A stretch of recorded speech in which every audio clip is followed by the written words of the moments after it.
My secretary, Sue, left me a note this morning saying, you probably need to explain to the people why there are rocks on the front of the bulletin.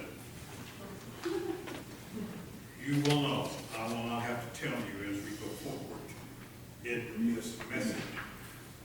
However, that being said, it appears that the translation in your bulletin is the King James Version. I am reading and will be preaching from the NIV. So if you would follow along in your Pew Bible, we will be reading on page 34 of your New Testament, or of your Pew Bible in the Old Testament of your Pew Bible. We will be beginning in verse 44 and continuing through verse 55 in Genesis 31 on page 34 of your Pew Bible. Listen now for the word of the Lord. Come now, let's make a covenant, you and I, and let it serve as a witness between us. So Jacob took a stone and set it up as a pillar. He said to his relatives, gather some stones.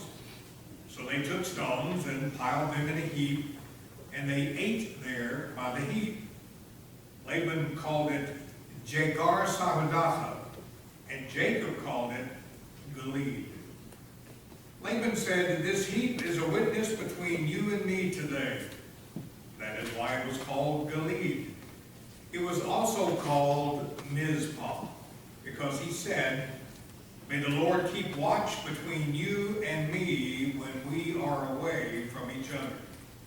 If you mistreat my daughters, or if you take any wives besides my daughters, even though no one is with us, remember that God is a witness between you and me. Laban also said to Jacob, here is this heap, and here is this pillar I have set up between you and me. This heap is a witness, and this pillar is a witness, that I will not go past this heap to your side to harm you, and that you will not go past this heap and pillar to my side to harm me. May the God of Abraham and the God of Nahor, the God of their father, judge between us. So Jacob took an oath in the name of the fear of his father Isaac. He offered a sacrifice there in the hill country and invited his relatives to a meal. After they had eaten, they spent the night there. Early the next morning, Laban kissed his grandchildren and his daughters and blessed them. Then he left and returned home. This is the word of God for the people of God. Thanks be to God. For years, I have always struggled with the phrase, let's just agree to disagree. I always felt like in some way that was like taking the easy way out. You know what, let's don't discuss it. Let's not even try to come to a resolution. Let's just agree to disagree, like it was a compromise, and it is. Like it was a compromise of the compromise. Like it was diluting it even further. Several years ago, much to my surprise, I discovered that there is quite a biblical basis for that expression, let's agree to disagree. But to know that, to understand that, you've got to know the backstory. In fact, you've got to know the whole story. What I read to you was just the tip of the iceberg, so let me fill you in. In the last half of the book of Genesis, there is a soap opera. It's the story of Jacob and Rachel and Leah and Laban. And it leaves all my children and days of our lives and old reruns of Dallas in the dust. The plot is convoluted, as all such dramas are. The characters are tossed and turned by their selfishness, their greed, their loves, and their lusts. In fact, if it weren't for all of the murders and the F-bombs, it could easily be just Yellowstone. In this story, Jacob is on the run. He's on the lam from Canaan, running for his life, having deceived his father Isaac, stolen the birthright of his older brother Esau, and subsequently been threatened by a plot against his life. He makes his way to a little town called Haran, where when his eyes fall on a beautiful woman named Rachel, it is love at first sight. So he strikes a deal with Rachel's father, Laban. And they agree that if Jacob is a good boy and works hard in the family business, proves his worth as a son-in-law, then he may have Rachel's hand in marriage after 7 years. But the father-in-law is a wild-heeled fox, suspecting that he can put one over on Jacob the way Jacob had put one over on his own old man. So when the 7 years had passed, and the time had come for the wedding ceremony, Jacob, the deceiver, is deceived. After the vows are said and the ink is dry on the wedding license, Jacob realizes he's been duped. His father-in-law had substituted the older of his 2 daughters, Leah, in the place of her younger, more beautiful sister, Rachel. And when Jacob realizes what has happened, he is mad. So, he goes to his father-in-law to demand satisfaction and restitution. And another deal is arranged. In exchange for a second 7 years of work in the family business, Jacob may have both brides. I hear the sounds of, have I got a deal for you? Now, this might have been a tolerable arrangement for Jacob, but the sisters weren't too excited about it. Not only are they upset with their father for the deception involved in their marriages, being treated and traded like sheep, but Leah is hurt that Jacob is not in love with her, and Rachel is jealous that Leah has first dibs on her man. Moreover, Leah gives birth to 7 children before Rachel gives birth to the first. At every level there is dysfunction, there is sibling rivalry, there is paternal rejection and tension in the married genders. Sounds like a perfect program for Dr. Phil, doesn't it? Well, at last, Jacob, Rachel, Leah, and their 12 children decide enough is enough. And they decide to make a break for it. So they want out of this suffocating arrangement of living so close to family and the deception and the double dealing to which they've been subjected. So they leave the town late one night, in the middle of the night, the camels loaded and the trunks crammed full. Now, it might have been hard enough for Laban to lose his best and cheapest worker, Jacob, and his 2 daughters, and his 12 grandchildren. But what made things much more complicated was that Rachel, unbeknownst to Jacob, tried to feather her nest a little by stealing a few trinkets, some household statues from her father's house, just to spite the old man. And Laban was not about to let anyone steal from him. At last, the whole thing comes to a head in a little out-of-the-way place in the road called Gilead, in what would be known as Mizpah, in the hill country of Gilead. There at Gilead, at Mizpah, Laban brings his posse to find the things that have been stolen and to accuse Jacob of stealing them. Jacob denies stealing anything, not knowing what Rachel, his wife, Laban's daughter, has done. So Laban searches Jacob's camp high and low. Now Rachel, every bit her father's daughter, has outwitted Laban, for she has placed the stolen goods in a saddlebag on which she is sitting. When Laban comes into her tent, she claims it is her time of the month, and she cannot, under Jewish hygiene laws, rise to greet him. What's Laban going to do? He searches the tent, leaving the saddlebags and the Jewish hygiene laws to Rachel, and thus bypasses the stolen loot. Now, finally, at last, Jacob, who has stolen his brother's birthright, who has lived by his wits on the lam for all these years, who has unfinished business back home, who has troubles aplenty in this home, looks Laban, his father-in-law, straight in the eyes. And Laban, who's pulled the rug out from Jacob more than once, who's stolen 20 years of Jacob's life, 7 each for Leah and Rachel, and another 6 for some possession of livestock, who has nary a straightforward word in his vocabulary, and Jacob, the trickster, both stand before each other, and they must make peace at this point, lest they kill each other. So eaten up are they by their suspicion and mistrust. What do? They finally do something that is divinely inspired in this otherwise humanly uninspiring story.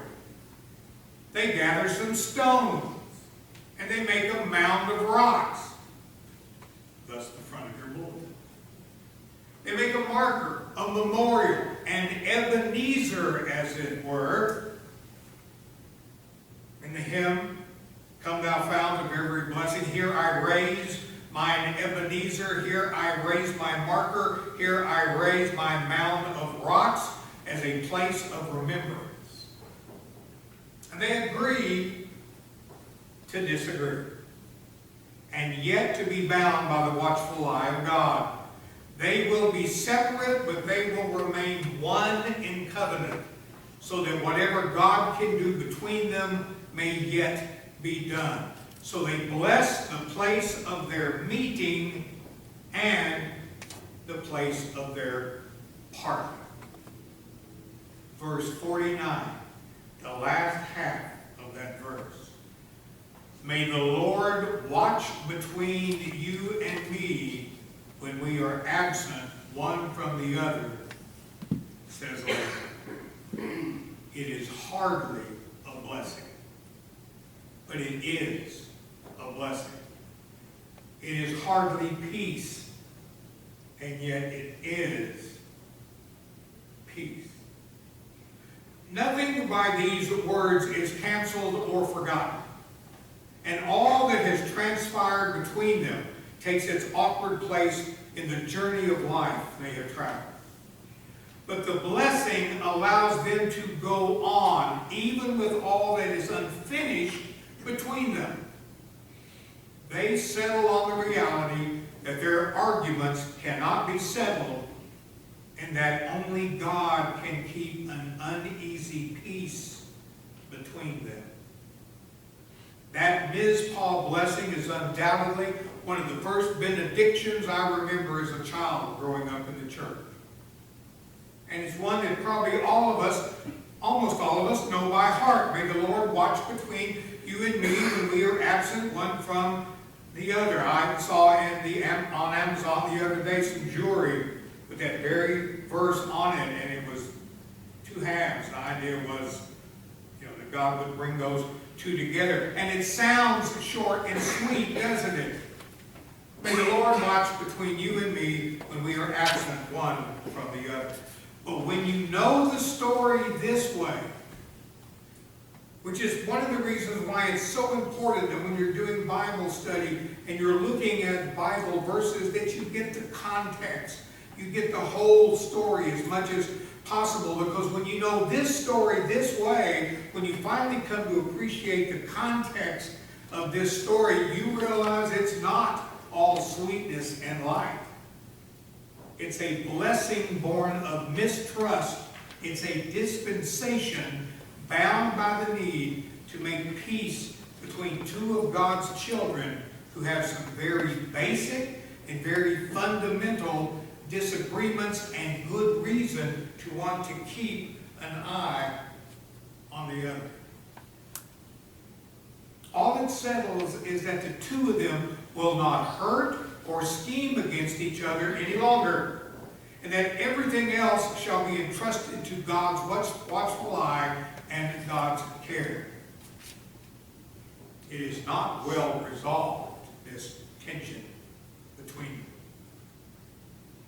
them. In the past 2.5 years, and even within the past 2.5 weeks, I am reminded about all of the relationships that can be split, divided, compromised, people who could be estranged just because they cannot agree on some very basic and fundamental issues. And the deal with, and it is a deal, with Laban and Jacob, their predicament reminds us that sometimes on earth there is no other way to settle so fundamental a disagreement between two people than to call a truce and agree that the cost of continuing the battle is a price neither party is willing to pay. It is too high.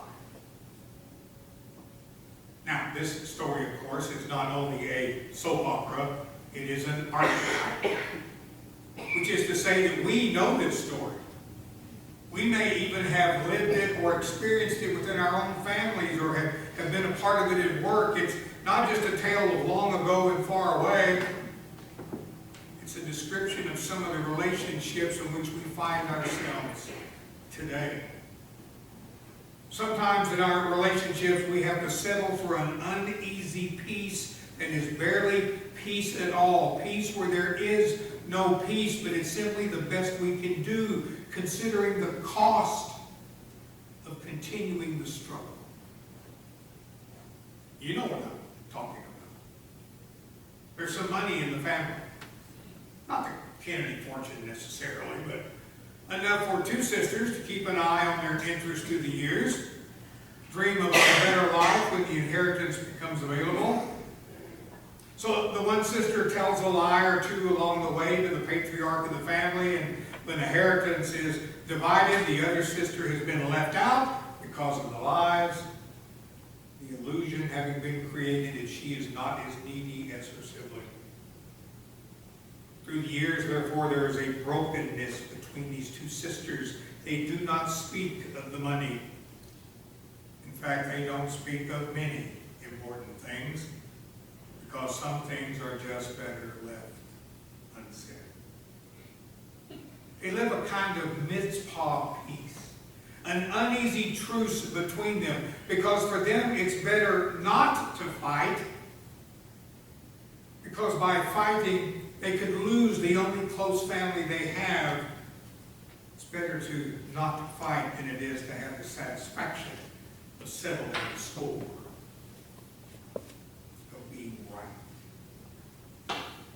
Could happen at work. I see it all the time. Someone comes into your area as a colleague or a co-worker who's nothing but trouble.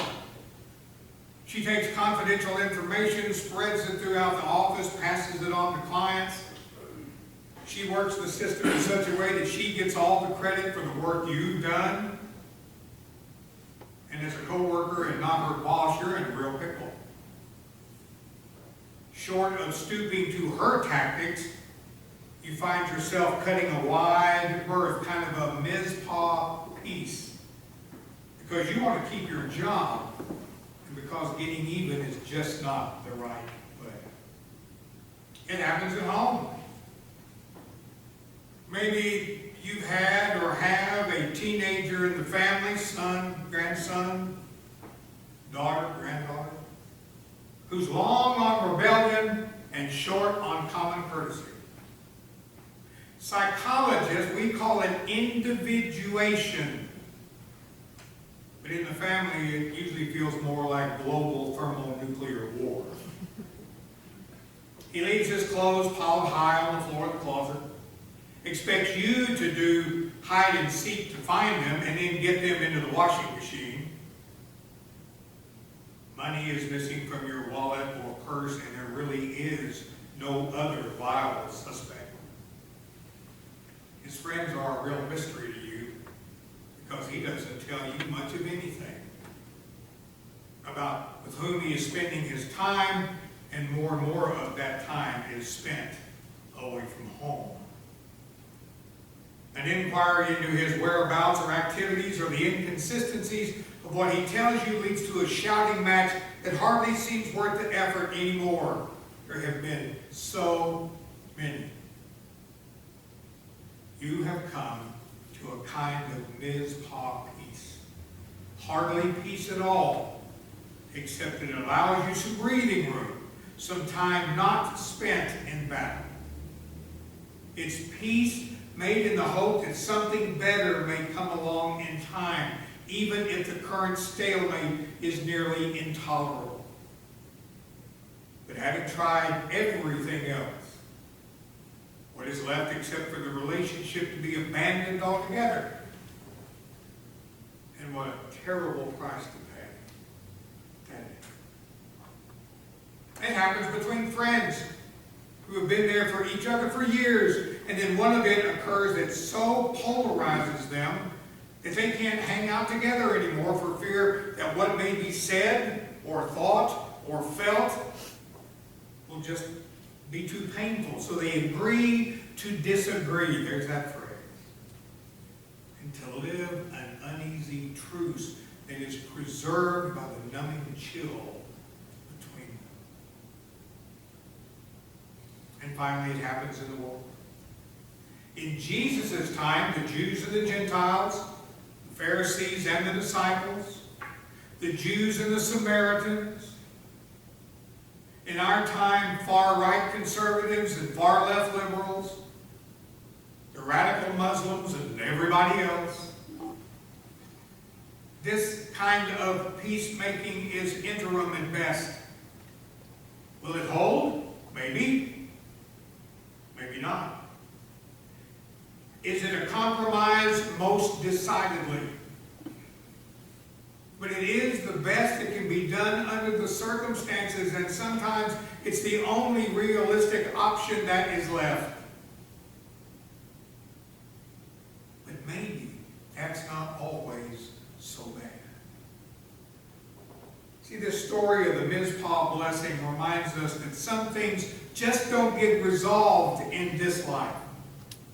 Some disagreements go on for years. Some for a lifetime. Some are never resolved. They just kind of come to a stalemate. In the real world, where the Bible is steeped, human passions, human anger, human frustrations are acknowledged in a way that sometimes they are chronic, ongoing, and just plain unsettled. There are in the Scriptures happily ever after stories. There are lots of them. Peace agreements that are kept and angers that are laid aside, and enemies who actually become friends where lions lay down with lambs. Not so in the 31st chapter of Genesis.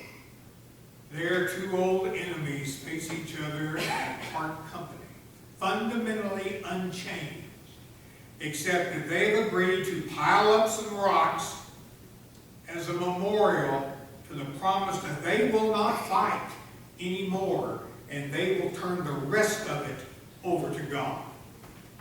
God who will watch between them. God who will be their witness. God who will finally settle at another time and with wiser judgment what they cannot. Now this story has no soaring inspiration to offer, I'm sorry. No wonderful resolution of the distrust that has torn this family and these two men apart. just Jacob and Laban, parting company and not looking back, so that they can please just get on with their lives. However, maybe there can be a kind of inspiration here. To know that while some things in this life can never be settled and concluded once and for all, they can be left to a higher wisdom to watch and protect, to settle and to finish. May the Lord watch between you and me when we are absent one from the other. In the battles that we cannot win, in the struggles that we cannot finish, in the relationships that we cannot fix, maybe the best we can say to one another, maybe the only blessing we can give, the only closure that we can find is to leave it to God. It is an imperfect peace, but it is peace. Peace found only in the name of the Father, and the Son, and the Holy Spirit.